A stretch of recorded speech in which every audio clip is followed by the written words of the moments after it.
مين بقى يصدق إن الكفتة الجميلة اللي قدامكم دي بدون لحمة وبدون فراخ، هنعملها النهارده بمكون سري أمهاتنا زمان كانت بتعمله لنا، وكنا بنحبها جدًا، جدًا بالمكون ده، ويا رب يا رب كل اللي يعمل شير ويعمل لايك للفيديو ده يصلي عند حبيبك محمد عليه أفضل الصلاة والسلام. هنعمل النهارده مع بعض أحلى كفتة مع دي المكون السري بتاعنا النهارده، الفول الصويا، ده بقى الفول الصويا الأصلي الحب، شبيه للوبيا كده زي ما أنتم شايفين. هنجيبه وننقيه طبعًا، بنجيبه من عند أي عطار، أنا معايا هنا في حدود ربع كيلو، هامسكه أغسله كده الأول تحت الحنفية، وبعدين هانقعه لمدة ليلة كاملة أو لمدة 3 ساعات لو أنتِ مستعجلة، تمام، هاغطيه بقى وأسيبه ليلة كاملة،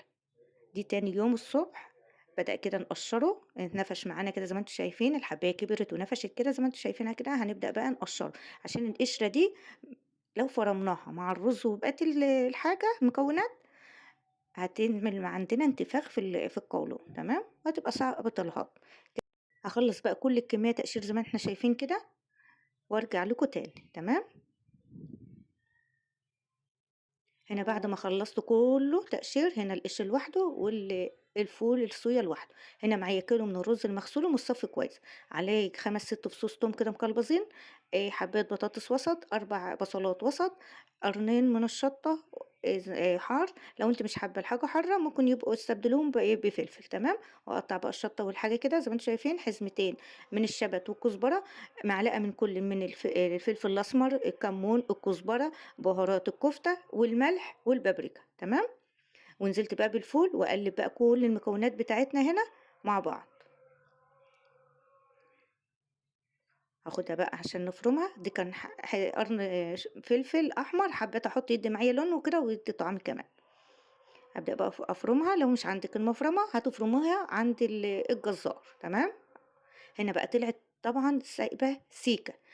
هنحط معلقة صغيرة من البيكنج باودر، طبعًا هي كده دلوقتي سايبة مش عارفة أصبّعها، تمام، أنا باوريكم كده أنا مش عارفة أصبّعها، هاخدها بقى أحطها في التلاجة لمدة ربع ساعة هتشد معانا بدون ما نضيف لها دقيق، أنا مش باحب أضيف دقيق على الكفتة خالص. هنا هاعمل بقى التسبيكة، بصلة عليها بعد ما دبلت معانا نزلت عليها بعصير الطماطم، هنحط برضه معلقة من البابريكا، معلقة من الكمون، معلقة من الفلفل، معلقة من الكزبرة، وأقلّب كده والملح طبعًا وأسيبها لمّا تتسبِّك وأنزل عليها بالمَيّة، لو حابة تضيفي توم ضيفي توم، أنا استكفيت بالتوم اللي في عجينة الكفتة، تمام، هنا بعد ما خلّصت سبِّكت التسبيكة وسِبتها ربع ساعة في التلاجة ارتاحت، شايفين بتتصبّع معانا بكل سهولة إزاي وتماسكت معانا، وكل ما بتفضل في التلاجة كل ما بتشد معاكِ، تمام، طبعًا الرز يعتبر نشا فبيشد معاكِ وبيتماسك في التلاجة. هنا بقى حطيت في النُص كده شوية زيت عشان أمسح إيدي مسحة زيت وأنا باصبّع ما تلزقش في إيدينا، تمام. هاصبّع بقى الكمية بقى كده وأبدأ نحمّرها مع بعض. طبعًا طاسة على النار فيها الزيت أول ما يبدأ يسخن كده ننزل بالكفتة بتاعتنا. أهم حاجة في الكفتة عشان ما تفرقعش منِّك آآ الزيت يكون مغطّي الكفتة، الصابع اللي الزيت ما كانش مغطّيه فرقع منّي. خلّي بالنا من النقط دي مهمة جدًا، إن لو أنتِ مش حابة الكفتة تبقى مفرقعة منِّك، تمام، هاجيب بقى كده هنا بولة عليها شبكة كده عشان أطلّع الكفتة عليها تصفّي منها الزيت. الكفتة دي الميزة فيها ما بتشربش زيت خالص، خالص، يعني كمية الزيت اللي أنا حطيتها دي قليت بيها كمية الكفتة وفضلت زي ما هي، تمام، مش بتشرب زيت معانا خالص نوعية الكفتة دي. الميزة فيها كده إن هي مغذية، الفول الصويا مغذي وجميل ومفيد نفس فوايد الكفتة،